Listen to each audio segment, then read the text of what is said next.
80 kilometre की यात्रा 8 घंटे में तय करता है। यात्रा का कुछ भाग पैदल 8 किलोमीटर प्रति घंटा की चाल से जाता है और शेष साइकिल द्वारा 16 किलोमीटर प्रति घंटा की चाल से तय करता है। तो पैदल और साइकिल द्वारा चली गई दूरी कितनी है? तो आपको बताना है कि उसने पैदल कितना किलोमीटर चला और साइकिल से कितना किलोमीटर चला और टोटल दूरी कितनी है, 80 किलोमीटर। तो इस सवाल में हम क्या करेंगे, 3 बार एलिगेशन लगाएंगे और तीनों बार ही अलग अलग लगाएंगे। वैसी बात नहीं है कि इस सवाल को हम बिना एलिगेशन के नहीं कर सकते, बिना एलिगेशन के भी ये सवाल हो सकता है, ऐसी कोई बात नहीं है, लेकिन हम बिना एलिगेशन के इन सवालों को नहीं करेंगे। ठीक है, एलिगेशन इन सवालों का आसान रास्ता है। तो भाई जो आसान रास्ता है हम उसकी तरफ भी भागेंगे ना, क्यों फालतू डिफिकल्टी की तरफ जा रहे हो। तो देखो लगाते हैं। तो मैंने आपको सिखाया था कि अगर आप स्पीड पर एलिगेशन लगाओगे, अगर आपने यहाँ स्पीड लिखी और यहाँ पर भी स्पीड लिखी और इन दोनों के क्या आ गया, स्पीड पर ओवरऑल आ गया। स्पीड पर एलिगेशन लगाओगे तो अनुपात किसका आएगा, टाइम का आएगा।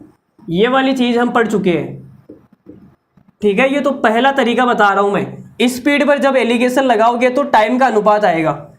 तो लो जी लगा देते हैं। तो यहाँ पे देखो, पहला तो है पैदल, पहला तो है पैदल और यहाँ पर है साइकिल। दो ही तो चीजें, पैदल और साइकिल।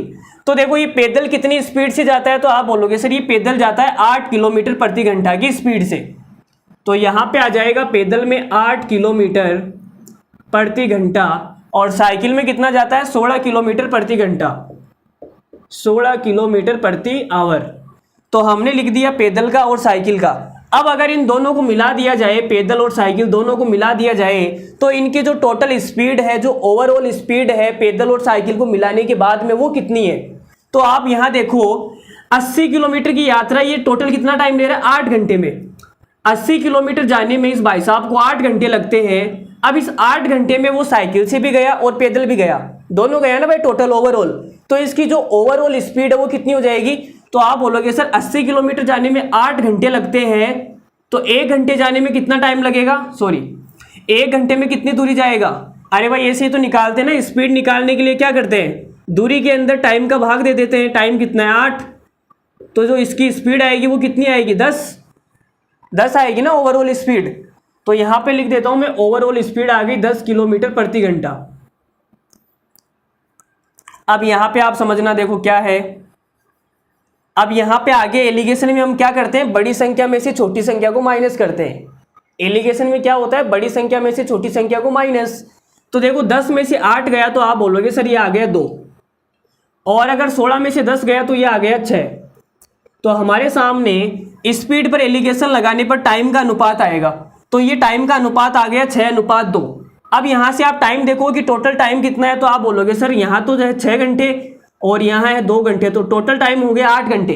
8 की वैल्यू आपको दे रखी है 8 की वैल्यू 8 है। इसका मतलब 1 की वैल्यू 1 आएगी।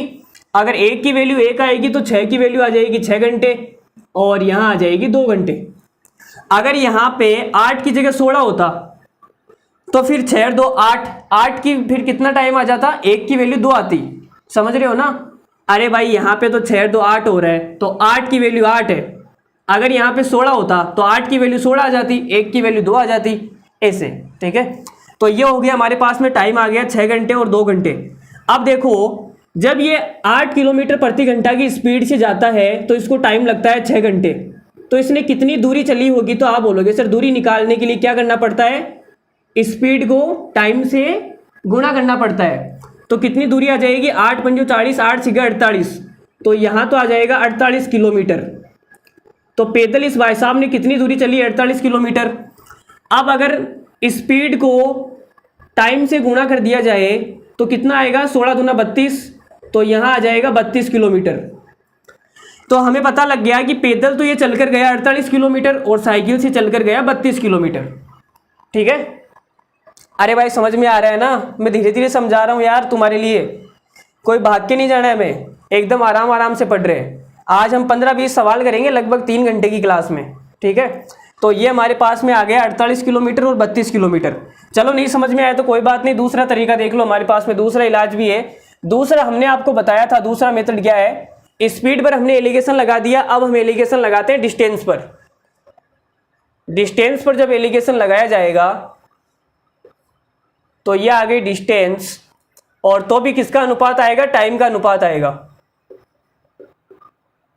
जब तुम डिस्टेंस पर एलिगेशन लगाओगे तो किसका अनुपात आएगा, टाइम का आएगा। तो लगा देते हैं। तो यहां पे तो मैंने लिखा पैदल और यहां पे हमने लिखा साइकिल। तो देखो पैदल से ये कितनी दूरी चलकर गया, तो आप ये देखो पैदल में स्पीड कितनी है, पैदल में इस भाई साहब की स्पीड है 8 किलोमीटर प्रति घंटा। पैदल में स्पीड कितनी है, 8 किलोमीटर प्रति घंटा। अब इसने टाइम कितना लिया जाने में, तो आप बोलोगे सर टोटल टाइम ले रहा है 8 घंटे। अगर ये 8 की स्पीड से 8 घंटे तक पैदल चला होता, भाई 8 घंटे तक इसने पैदल नहीं चला, लेकिन हम मान लेते हैं कि 8 घंटे तक अगर ये पैदल ही चलता इस स्पीड से, तो कितनी दूरी चलता, आप बोलोगे सर 8 घंटे 64 किलोमीटर। तो ये दूरी चलता 64 किलोमीटर। अब अगर ये साइकिल की बात करें तो साइकिल में स्पीड कितनी है, 16 किलोमीटर प्रति घंटा। अब अगर ये 8 घंटे तक इस स्पीड से चलता रहता तो कितनी दूरी चलता, तो आप बोलोगे 16 को 8 से गुणा कर लो ना, तो कितना आएगा, 16 पंजो 80, 16 छिक्का 99, 16 सत्ता 112 और 16 अंटे 128। तो ये आ जाएगा 128 किलोमीटर। अब लेकिन पैदल से जाता तो 64 किलोमीटर, अगर ये पूरा साइकिल से जाता तो 128 किलोमीटर, लेकिन ये दोनों से मिला के गया, पैदल और साइकिल दोनों से मिला के गया, तो कितनी दूरी चली, 80 किलोमीटर। तो ये आ जाएगा 80 किलोमीटर। अब देखो क्या करते हैं, बड़ी संख्या में से छोटी संख्या को माइनस करना होता है। तो 80 में से 64 गया तो कितना आएगा, 16। और अगर 128 में से 80 माइनस करेंगे तो कितना आएगा, ये आ जाएगा 20 और 48। कितना आ गया, 48। तो अनुपात कितना आएगा, 16 एकम 16 और 16 तिया 48। तो हमारे पास में जो अनुपात है वो आ गया 3:1। अब आप देखोगे टोटल टाइम कितना है, तो आप देखोगे 3 1 4, टोटल टाइम है 4, और इस 4 की वैल्यू आपको सवाल में दे रखी है 8 घंटे। मतलब कि 1 की वैल्यू कितनी आएगी, 2 घंटे। अगर 1 की वैल्यू 2 घंटे है तो 3 की वैल्यू आ जाएगी 6 घंटे, और इस 1 की वैल्यू आ जाएगी 2 घंटे। ठीक है, तो हमें पता लग गया कि पैदल चलने में इसको 6 घंटे लगते हैं, साइकिल से जाने में इसको 2 घंटे लगते हैं। ठीक है, तो अब हमें निकालना गया, हमें तो दूरी निकालनी है, तो दूरी निकाल देते हैं। पैदल वाली स्पीड कितनी है, 8 किलोमीटर प्रति घंटा, और टाइम है 6 घंटे। तो दूरी कितना चलेगा, तो आप बोलोगे सर 8 से गुणा कर दो ना, तो दूरी आ जाएगी 8 छिक्का 48 किलोमीटर। और साइकिल से स्पीड कितनी है, 16 किलोमीटर प्रति घंटा, और टाइम लगता है 2 घंटे का, तो दूरी आ जाएगी 32 किलोमीटर। ठीक है, तो हमने आपको स्पीड पर भी एलिगेशन लगा के बता दिया, और हमने आपको डिस्टेंस पर भी एलिगेशन लगा के बता दिया। अब एक और बचा है, वो भी बता देता हूं। ठीक है, तो एक ही सवाल के अंदर हम सारा निचोड़ देख लेते हैं कि क्या क्या हो रहा है। तो आगे बढ़ते हैं। मिटा दूं क्या, अगर आपने स्क्रीनशॉट ले लिया है तो? चलो जी मिटा देते हैं, ये वाला मिटा देता हूं। ठीक है, तो देखो हमने मिटा दिया ये। अरे यार ये बोर्ड को पता नहीं क्या ये ख़राब हो जाता है, पता नहीं क्या दिक्कत है यार इस बोर्ड को भी। चलो जो भी है, थोड़े दिनों के अंदर डिजिटल बोर्ड लेके आ जाएंगे। तुम बस प्यार करते रहो, वीडियो को शेयर करते रहो, लोगों तक बताते रहो। तो ठीक है, थोड़े दिनों के बाद में हम भी ऐसे डिजिटल बोर्ड पे आ जाएंगे। ऐसे क्लिक करेंगे, देखो भाई अगला सवाल, देखो भाई ये अगला सवाल, और ऐसे साफ करेंगे आज से। तो डिजिटल बोर्ड का भी अपना अलग ही मज़ा है। ठीक है, तो तुम्हारा प्यार बना रहेगा तो एक दिन डिजिटल बोर्ड पर ही आएगा। तो चलो तीसरा मेथड क्या है, तो हमने आपको स्पीड पर एलिगेशन लगा के बता दिया और डिस्टेंस पर बता दिया। आप क्या बताते हैं, टाइम पर। अगर आपने यहाँ टाइम लिया और आपने यहाँ पर भी टाइम लिया, बीच में ओवरऑल टाइम आ जाएगा, तो ये किसका अनुपात आएगा, डिस्टेंस का अनुपात आएगा। ठीक है, इसमें तो डायरेक्ट डिस्टेंस का आ जाएगा ना यार, कुछ करना ही नहीं है भाई, हमें डिस्टेंस ही निकालनी है और डिस्टेंस ही आ जाएगी। चलो देखो, तो यहाँ पे मैं लिख लेता हूँ पैदल, और यहाँ पे हम लिख लेते हैं साइकिल। तो देखो पैदल को जाने में कितना टाइम लगेगा, तो आप बोलोगे सर पैदल वाली जो स्पीड है ना वो 8 किलोमीटर प्रति घंटा है। अगर ये पूरी की पूरी दूरी 80 किलोमीटर की जो पूरी की पूरी दूरी है, इस दूरी को अगर ये पैदल ही चलता इस स्पीड से, तो टाइम कितना लगता, तो आप बोलोगे सर 1 घंटे में 8 किलोमीटर चलता है, 80 किलोमीटर चलने में 10 घंटे लग जाएंगे, तो इसको टाइम लगता भाई साहब को 10 घंटे। अगर ये पूरी दूरी पैदल ही चलता तो 10 घंटे का टाइम लगता। अगर ये पूरी दूरी साइकिल से चलता 16 किलोमीटर प्रति घंटा की स्पीड से, तो 80 किलोमीटर जाने में कितना टाइम लगता? तो आप बोलोगे 5 घंटे। तो यहाँ आ जाएगा 5 घंटे। अब देखो, इसने पैदल भी नहीं चला और इसने पूरा साइकिल से भी नहीं चला, पैदल और साइकिल दोनों से मिला के चला। तो मिला के चलेगा तो कितना टाइम लगेगा? तो आप बोलोगे सर मिला के चलेगा तो 8 घंटे लग जाएंगे।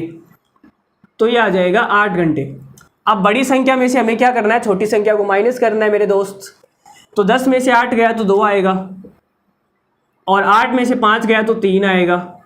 तो कितना आ गया? 3:2 आ गया। मतलब कि जो टोटल डिस्टेंस है वो कितनी आ गई? पैदल वाली तो आ गई 3 और साइकिल वाली आ गई 2, टोटल डिस्टेंस आ गई 5।